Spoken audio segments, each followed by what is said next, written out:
Do you think it's smarter to rent forever and invest your money elsewhere? By the way, it's not financial advice for the people at home. I think that's a really interesting point, isn't it? Buy where you want to live. Buy where you want to live. Yeah. That would be some sound advice. I guess it depends on the rent. If your rent is eating 90% of your income, it's not going to work. It can be, but you've got to do your research. Depends where you're investing into. No. I think if you've got the money right now, right here, right now, yeah, and there's an investment opportunity to take right here, right now, like, none of place is a good investment right now. Do you think that the education system is purposely designed to not teach people about financial literacy, so maybe big corporations can make the most money? If it's affordable rent. Is it smarter to rent forever and invest your money elsewhere? And what is the biggest scam in the housing market right now? I'm inside Birmingham City asking the residents what the score is. Yes, sir. Excuse me, sir. I have a question for you. It's about property. You look like a man who knows a bit about ones and twos. Let me get on your good side. Yeah, so I'm not going to hold you up. We can walk and talk if you want. Yeah. So, question. Do you think it's smarter to rent and invest your money elsewhere?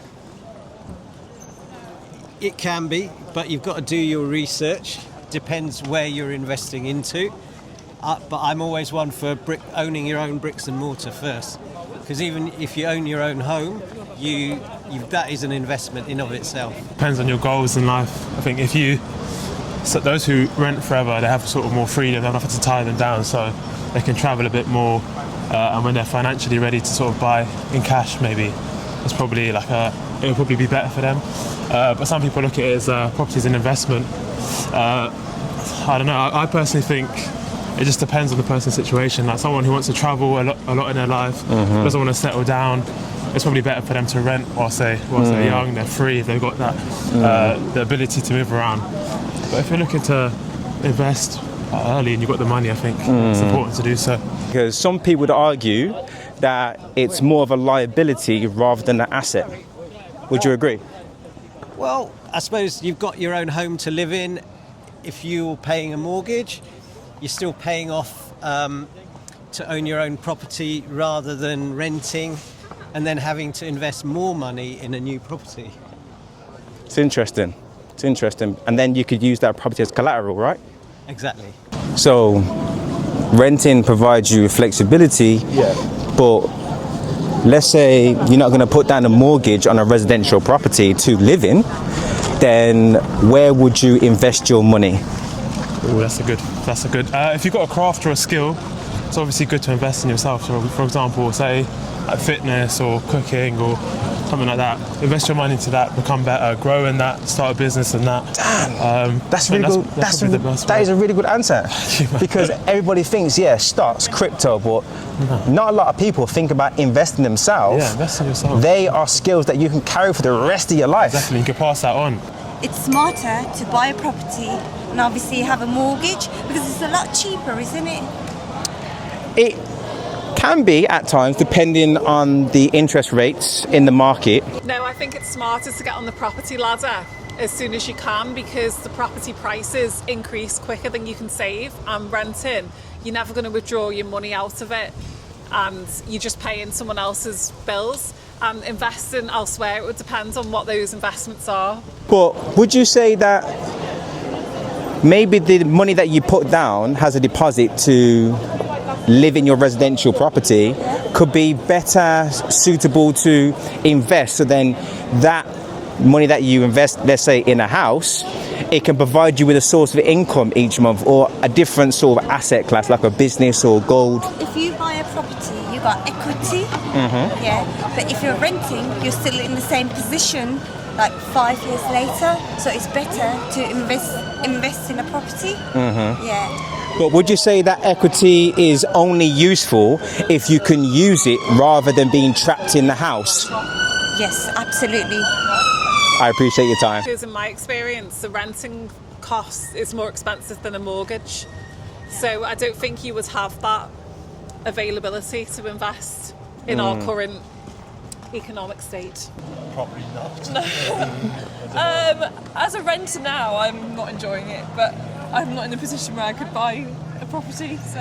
And in the event that you was in a better financial position and you was renting and you had excess amount of money to invest in property or whatever asset class that you choose, would you decide to do that? If I was in a position where I wanted to settle, yes. And would you say that's Birmingham? Not currently, because I'm moving out at the weekend, but... All right, boys. Oh, my man, you came in the line of sight, bro. You're in the line of fire right now. It's dodging and weaving and skipping. It's only about property, bro. It's not about any relationships that you've had. Not interested. All right, lad, take it easy, yeah?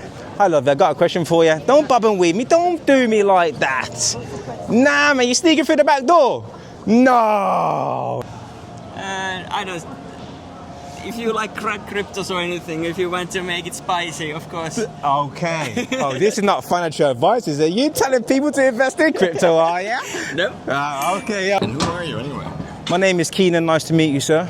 Just one question, and one question only.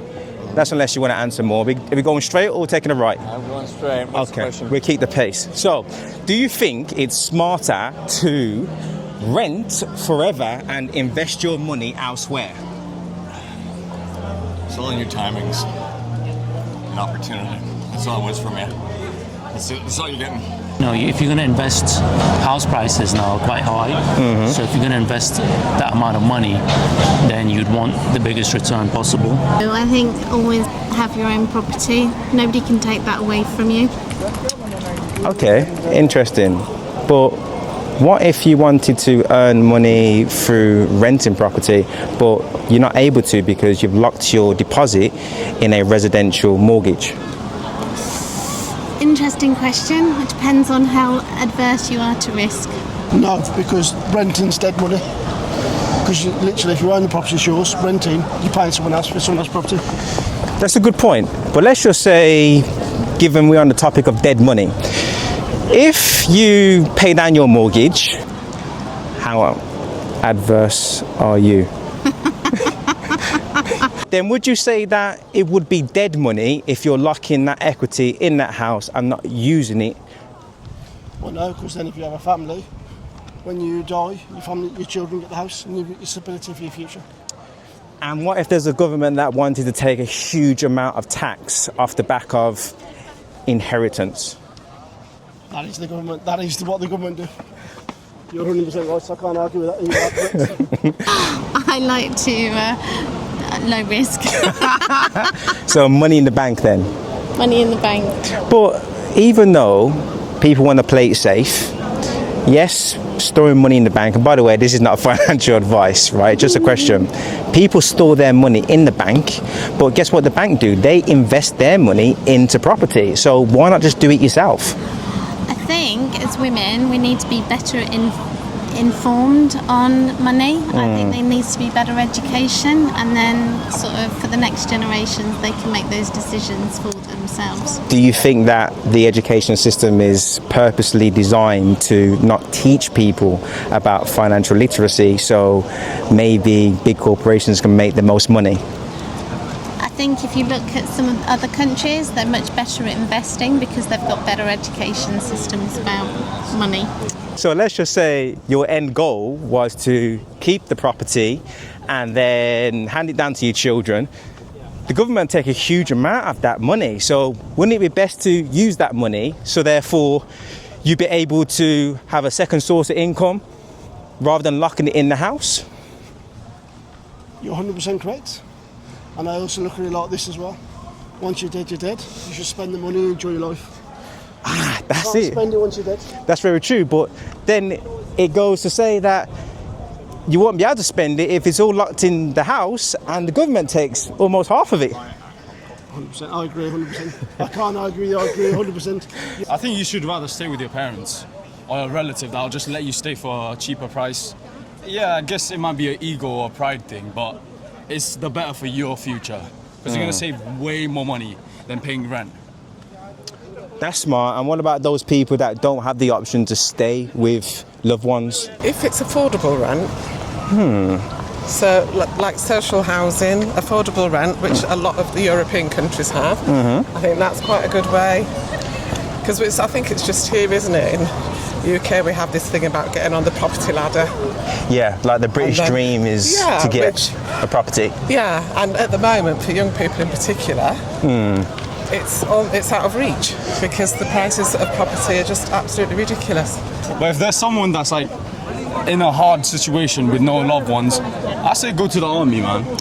That's free accommodation, free everything there. It'll get you set up for life. Yeah, but let's just say your best advice is to go to the army. You got people that are you got people who are in suits, calling the shots, and innocent blood is going to be shed for no reason just because of ego.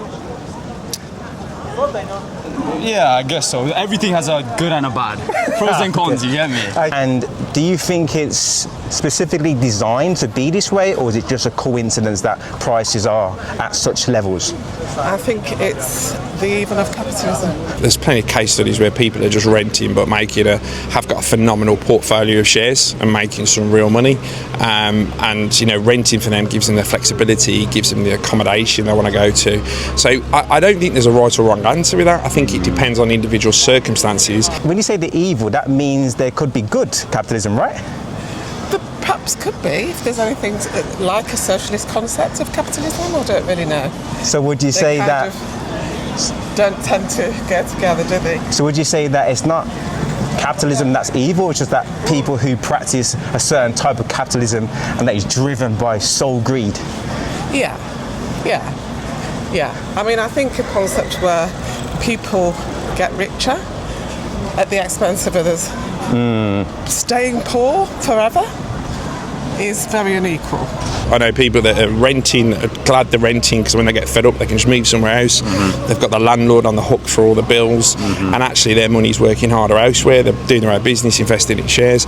And then other people may have some kids, schools, blah blah, they just actually want a property because it suits with their lifestyle. Oh, that's the question really. There's nothing related to with the Bible, does it? Well, I would say it kind of does, because in the good book it states that a good man leaves an inheritance for his children. But he can only leave an inheritance if he's invested wisely. There's a lot of schemes out there where you invest in property and you don't actually get the return that you can. So if you can buy your own property first, stay in there until you've got the means to actually extract some money from the mortgage to buy a second property. I would say that's the best way to do it. So you're saying invest in a residential mortgage, wait until that appreciates in value, take the equity out, and then invest in property with that equity. That's what I would say, yes. That's not financial advice, is it? It's not financial advice. I'm not a financial advisor. What is the biggest scam in the housing market right now? Wow, that's a question. That is off the hook. Renovate them and then sell them for like a crazier price, even though it's in like a cheap neighborhood. You do housing flipping. House I think flips. that's a bit of a. Well, that's a scam where people just refurb it and then sell it. Yeah, because you're putting a house which is like old and like unmodeled and in an area that's not as modeled. Yeah. And for quite a higher price. I think property prices are about how much that people have to earn to buy a property. I mean, the property prices generally, especially in the city centre, 400,000, 500,000. It's just ridiculous for a normal guy or woman who's out there to try and buy that type of properties. Seems like a 50-year mortgage, 40-year mortgage. So I'd say the property prices really could be the biggest scam. That's true, particularly in Drury Quarter. But here's this then, question for you. Just imagine you want to get on the property ladder, but there's a lot of rundown houses, and you don't have the money to spend on that property. Could the solution be people who have money that can renovate those properties, introduce them onto the market so they are ready for first-time buyers to move into? That's a solution, surely. That's a good solution, but I think the profit margins they get from it as well is a bit too high. Oh, so it should be capped profit margins, yeah? It should be equal for everyone. Well, I say no more than 10 grand. Well, obviously you have to work hard to maintain, do everything. But yeah, sometimes I hear it's really big profit margins. All right, so here's this then. If you're going to invest £50,000 or your life savings into a property flip, that means you want no less than 10k for your efforts? Well, 10k is maybe a bit too low, but Oh, no, it's so low now, yeah? Are you getting greedy now, yeah? Say no more, lads. Say no more. Yeah, man, respect, lads. Got any questions, fire them over to me, yeah? Bless. London house prices, London renting prices, I think that's a massive increase in the mortgage rates, and they're coming down, but they're still significantly high. So if you're not already on the property ladder, young people particularly, or those that have been renting for a long time, are struggling. I think there's definitely a lot of forces that would contribute to the housing prices being inflated. Prices are probably overinflated in terms of what should be the real value of property in the UK. I think if you look at other countries, a lot of places are a lot cheaper, even where the standard of living's similar, really. Inheritance tax. Of rushing people to maybe get on the property ladder before they're ready. Maybe it's some people, it's just not a good financial decision for them to tie themselves down with a property so early. I just think the absolutely ridiculously enormous prices, particularly in London, that are out of reach. I appreciate your time. I don't know if they're the type of answers you were I appreciate your time. There's no right or wrong, there's a short answer. Enjoy your day, yeah? Take it easy. Oh, definitely lack of supply of housing. I think they build to supply and keep the prices high. The interest rates, man. The interest rates are crazy. I like that. And now they're just building to rent. It is to build As well. to rent. It is all built to rent. If you look at who can afford the houses, it's not affordable housing. It's housing for investors. So it just seems a bit funky how interest rates are high.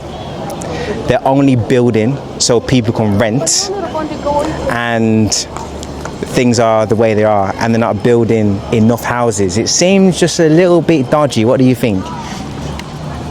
It's all about the money. So there you have it. Opinions have been shared all over Birmingham, and if you were interested in learning about property, then join my free email list, Property for Dummies, where I share weekly tips. And let me know in the comments, what would you do? Would you rent forever? Would you invest more wisely? Direction. No, I just saw you there. My office is like literally just there. So I see you on LinkedIn talking about property. I'm not into property myself. Yeah. But it's good to listen to you. Go follow him. Yeah, go on. Yes, sir. Yeah. Nice one, yeah. Thank you. Likewise, yeah. This is you, isn't it? That's me, you know. Yeah, I seen you before on TikTok. Keenan, sir. I got a question for you. Respect yourself. Have we met before? I know you. You know me? Yeah, I know you, yeah. From where? Somewhere, from TikTok. You got 25k followers. Bloody heck. When did you check that last? 229k likes. You checked that like 2 minutes ago, innit? No. Get out of here. I've got photogenic memory. Damn, do you have an interest in life? Yeah, you talk to me about property because that's your strong point, right? Okay, so I can ask you a question. Please do.